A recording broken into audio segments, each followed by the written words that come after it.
And people all over the country spontaneously rallied. In the last 14 days, Scott Brown raised $10 million on the internet, of which I would guess 9,900,000 came from people he'd never met, because they were trying to send a signal.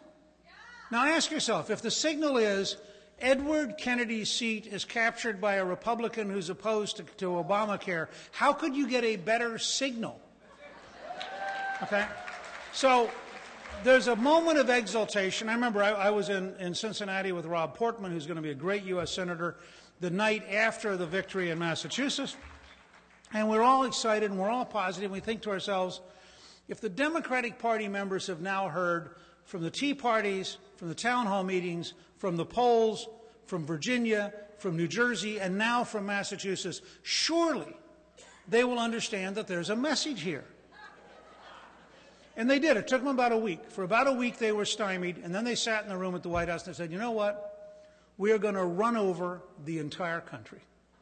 And they decided to ram through the health bill, no matter what the American people felt. And by the way, as recently as early last week, by about 54 to 34, the country wants the bill repealed. And they don't get it. Now,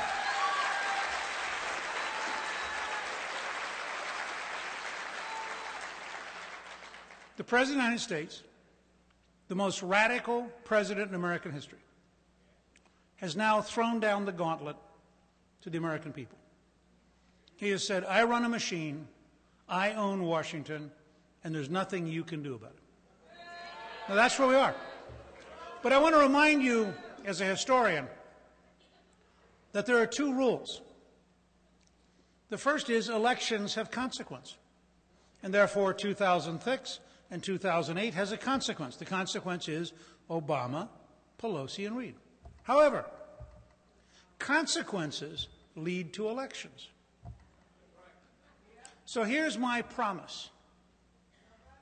If we will go out and recruit at every level, school board, city council, county commission, sheriff, judge, state legislature, governor, Congress, if we'll recruit at every level, if we'll work as hard as we can from now to Election Day, not giving up a single day, when we win control of the House and Senate this fall, stage one of the end